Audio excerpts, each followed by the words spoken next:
Wow. Wow. I'm so filled up tonight. Let's give another hand to the amazing women artists. And look behind you, we have a packed house of wonderful women and men who love them. Yeah. Thank you so much for coming out and support. This really is awesome. Our next artist is the fabulous Valerie Hager. She is a movement artist, actress, and solo show writer-performer. Her most celebrated solo show, Naked in Alaska, won the Best Solo Show Award in Fringe NYC, Audience Favorite in Chicago Fringe, Pick of the Fringe in 2014, International Edinburgh Fringe Festival, as well as last May touring to Rome, Italy. Aside from performing, Valerie teaches with her husband, Scott W. Slavin, director of Naked in Alaska, and together they've created Solo Fire, a soulful approach to personal history narrative writing and performance. This year, Naked in Alaska will be making its debut at the prestigious Last Frontier Theater Conference in Valdez, Alaska. Got it all down. More information at, and she's fabulous, www.valeriehager.com. So let's give it up to Valerie Hager.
Like skinny broken arms poke out of the rock.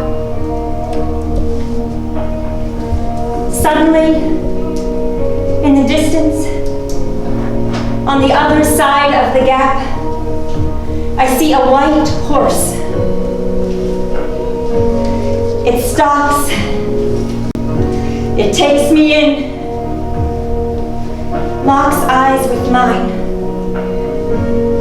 Then it turns and runs lightning speed into the wilderness beyond the gap. The horse gone, a new vision appears. Me, in my unrealized life, dancing and drumming and singing with friends around a sacred circle. The image change. They fade in and out like a mirage. Another vision appears. I'm basking in the sun. My heart exploded. Clean. My arms spread wide open. My feet mountain pose. Another vision. This one really blurry. I am hand in hand with my own unborn child. Back to the ledge. My bare feet settle into the thick mud ground. Suddenly, suddenly everything around me falls away except for the gap in front of me and my unrealized life on the other side. There's no way to get across but to go down and into the belly of the gap. I don't know if I can do it.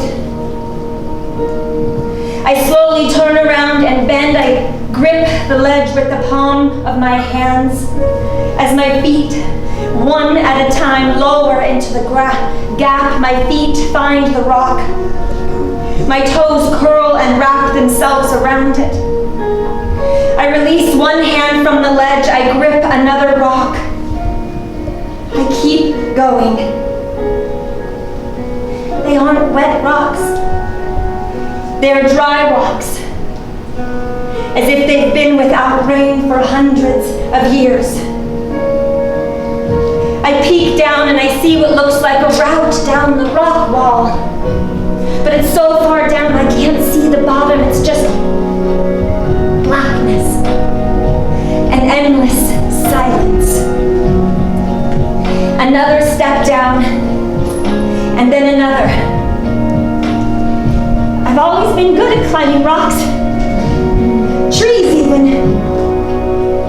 My mom, she nicknamed me Monkey.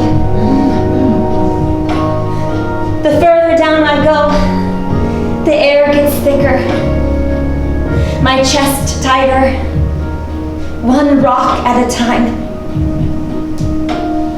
until I slip. My foot loses grip completely, then my hands until I'm falling into the abyss, into the belly of the gap. I try to scream, yell, give a voice to the terror in me, but no sound comes out, none. I just keep falling. My life flashing before me, my regrets, my shame, my failures, I should have been there. Why did I wait? All of it burning inside of me as I fall to my death.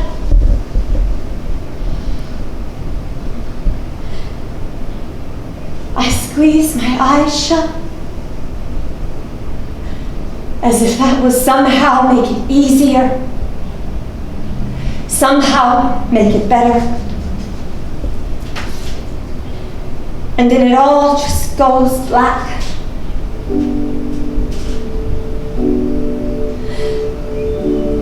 I hit the ground.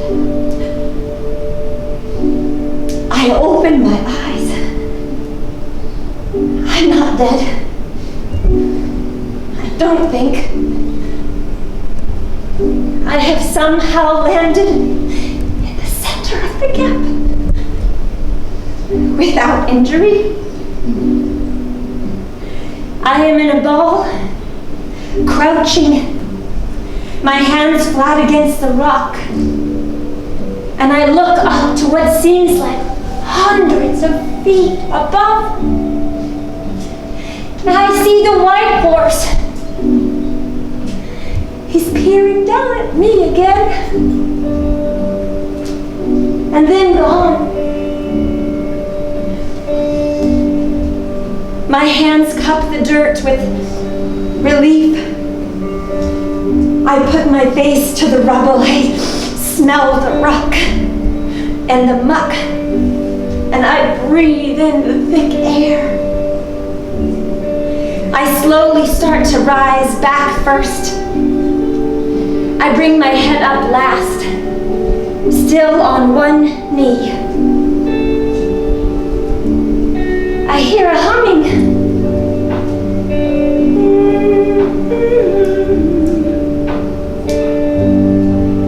A small girl stands in front of me. It's as if she's been playing in the mud. Dirt on her cheek, she's maybe 5. She has long, messy, unbrushed, hair. Brown, wavy hair. Thick bottle cap glasses, and she's wearing a white shirt, brown smudge on the collar. A red vest with a pocket in the front and a blue skirt. She isn't smiling. Her hands hang by her sides with a look that says, "What are you doing here?" Her fingernails rimmed with mud, her knees are bruised purple and blue. She's barefoot too. I slowly stand to my feet, stepping with full weight onto the bed of the rocks beneath me.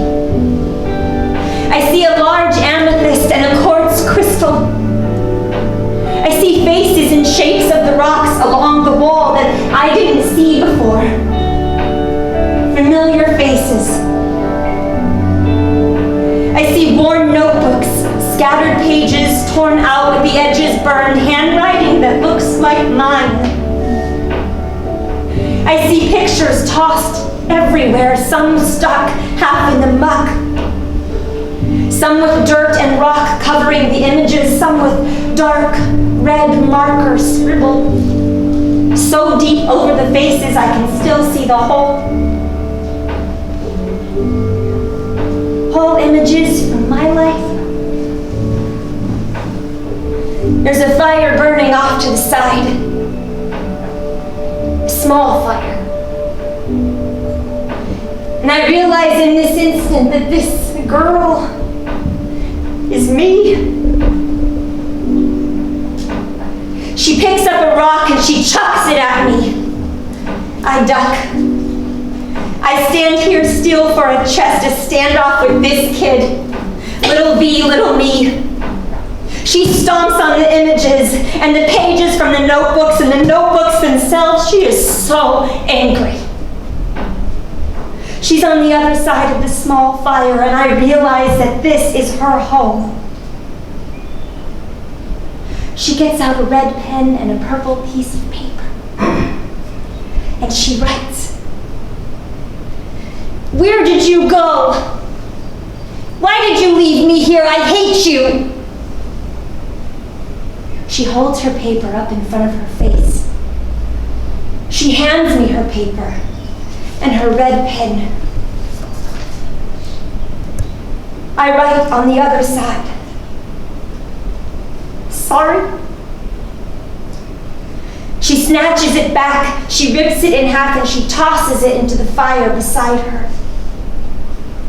She just stands there now, arms crossed, staring at me. I sit, arms uncrossed, taking her in. She grabs another paper from the floor, this time orange. Her pen still red. She writes in huge bubble letters, "It's all your fault. Everything is all your fault." She crumbles the paper into a ball and she throws it at me. I catch it. This goes on for a while. Her writing, her crumbling, and her throwing. I catch each one. I put them all into the triangle shape made from my crisscross applesauce legs. The final paper she writes, but she doesn't let me see. This one she doesn't crumble. She keeps. She folds it into the tiniest of notes, and she puts it right there in her front pocket in that red vest. She walks over to me and she sits down, facing the side of me, and I turn to face her head on, our knees touching.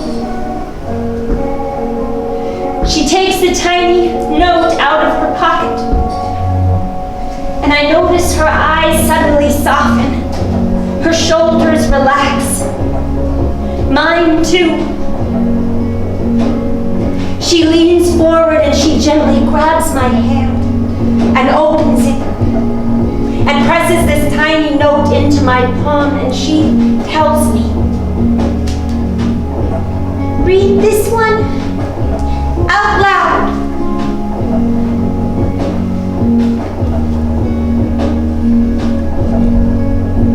I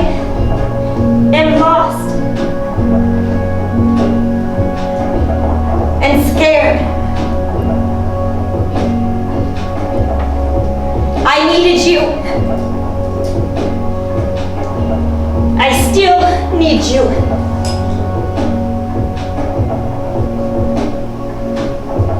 It begins to rain.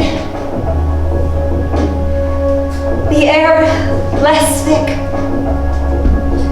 I feel the drops hit my cheeks. I taste the water mixed with my salty tears. She extends her small hand to mine. I take it. And together, we rise.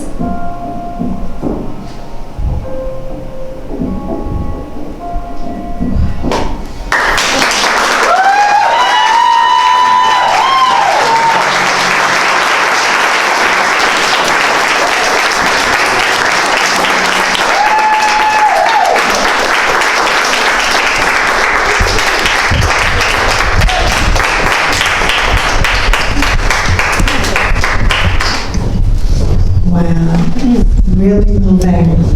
Thank you so much, Valerie. It seems we're on a bit of a retrospective thing. What I love to see is that there's the resurrection at the end, which is awesome. Our next performance is the amazing Jennifer Harmon. Yeah. New author. How? She's a poet born and raised in New Mexico, currently residing in Astoria, Queens.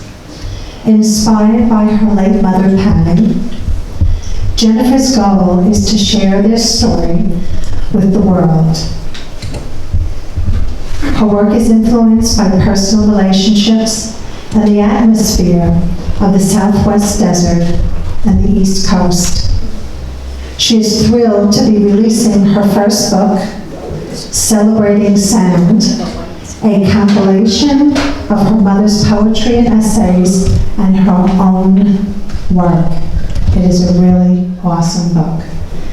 And it's a special treat tonight because Jennifer's going to be reading from the book, but she's also going to be collaborating with Valerie Hager, who's going to be reading the part of the mother, I heard. So we're looking for a real treat. Come on, Jennifer.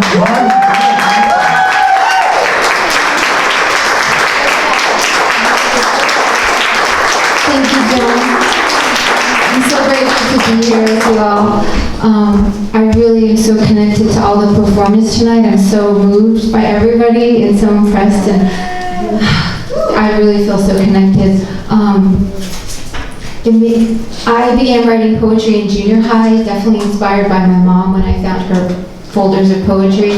And I just want to share really quickly that I don't even know when it was, probably like 6 months ago, I was at a poetry open mic, and the curator or the host of it, we were talking about featuring, and she said, I had a family member who passed away, and I don't write about it. I really want to hear your work.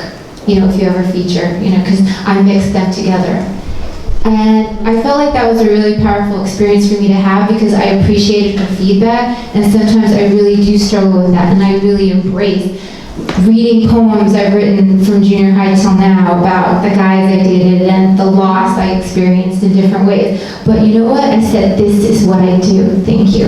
And there was a gentleman beside her who was like, I loved your performance tonight. And it just feels really powerful to know that this is what I'm doing for you tonight by sharing some of our story. My first essay is by my mom, Patricia Harmon, and I'll just read it all together, so just let me keep going. Everybody has a story. The setting sun was dancing on the dishwater, the detergent forming bubbles. In this perfection under the kitchen window, blood clots gathered like storm clouds over purple seas. Tears splashed like waves. I was going blind. As a teacher, I noticed parts of textbook letters disappearing. My head moved to accommodate vanishing punctuation. Curves caused caution in my steps. Fear paralyzed me until this spring evening in my childhood home. I was 24 years old. I had other things to do. Diabetes governed my life from the age of 10. I practiced hiding it. No one saw the injection insertions. Doctors frightened me. Mother nagged. Approaches to disease were different in the 50s. I became a dramatic actress, forever pretending I felt fine. High school and college were superb stages for this suburban Jersey girl. I was the deserving princess, following women of my time into successful careers. Television and working women were new concepts as the 60s unfolded. I was a hippie wannabe, visualizing poetry readings in dark coffee houses. My curly hair never grew. My poetry was simple.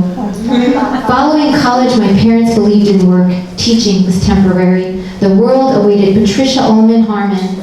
Blindness interrupted. Oh, she wasn't Harmon yet. In the spring of 1969, the dramatic role of my life commenced. I learned to smile rather than sob. Doctors sent me to Colorado Springs for experimental treatments. Alone and terrified, I stuck out my hand and grinned often.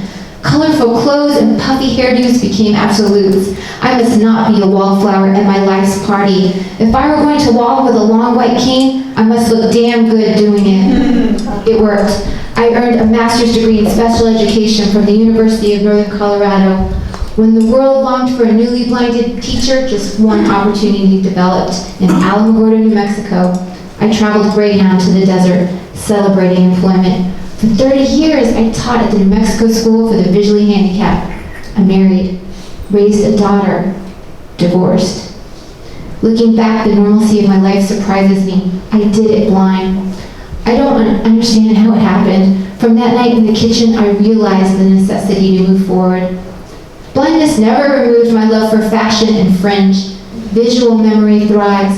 I have not seen my daughter, but I have known her beauty forever. Together we roam New York City and the Jersey Shore, sharing poetry and possibilities. She describes the world to me with dramatic flair. In retirement, I return to New Jersey, reluctantly perhaps. Decisions and change demand pauses. It's tough to leave comfort zones. New friends, new rules, new poetry. It's a challenge to be a blind woman in today's world. The desire to fit in, immediate acceptance, stimulates my imagination. I remain an actress in an ordinary life, forever seeking the extraordinary. Once a dishwater decision directed me forward.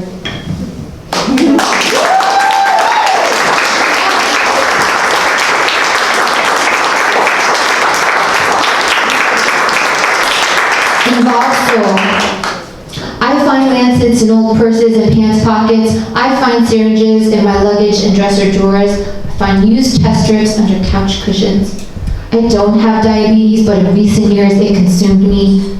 You did the test at home more than 3 times a day. You carried insulin in your handbag with a polka dot scarf for embellishment, a list of daily doses of Humalog and Lantus.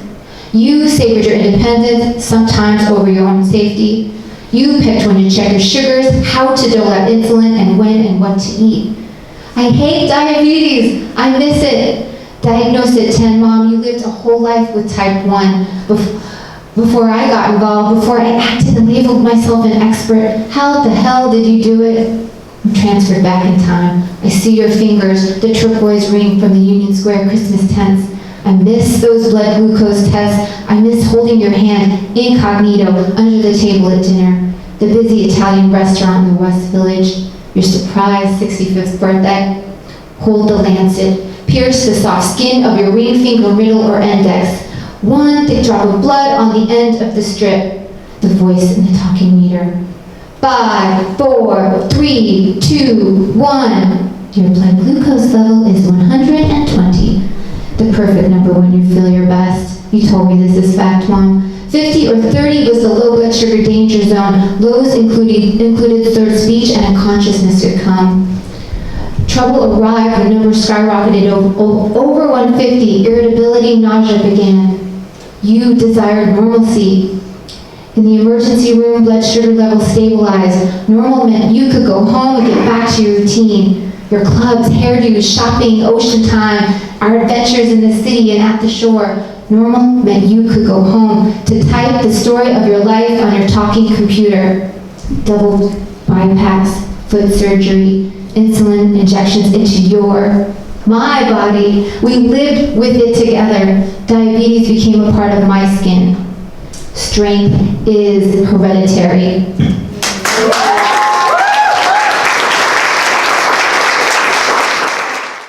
Hi, My name is Valerie Hager, and I was so honored to be a part of Celebration of Women's Day at Queen's Council of the Arts, hosted by the lovely Joan. I feel like what it meant to me to be able to share my story there in a room of artists celebrating a day like Women's Day. It was liberating, it was empowering, it was life-affirming, and I would describe Joan as an exquisite human being who sort of like lives on this planet to help ignite cracking open hearts in everyone else that she meets and bringing us together to connect and form relationships that are long-lasting. And when I left the Women's Arts Celebration Day at Queen's Council of the Arts, I felt uplifted, enlivened, and absolutely inspired by the stories that I heard and the women that I shared the evening with. Isn't this what life is about, is sharing our hearts, expanding our minds and connecting with others, and realizing that we are all the same, ultimately wanting and striving to be seen, heard, and loved. Thank you, Joan. Thank you, Queen's Council of the Arts.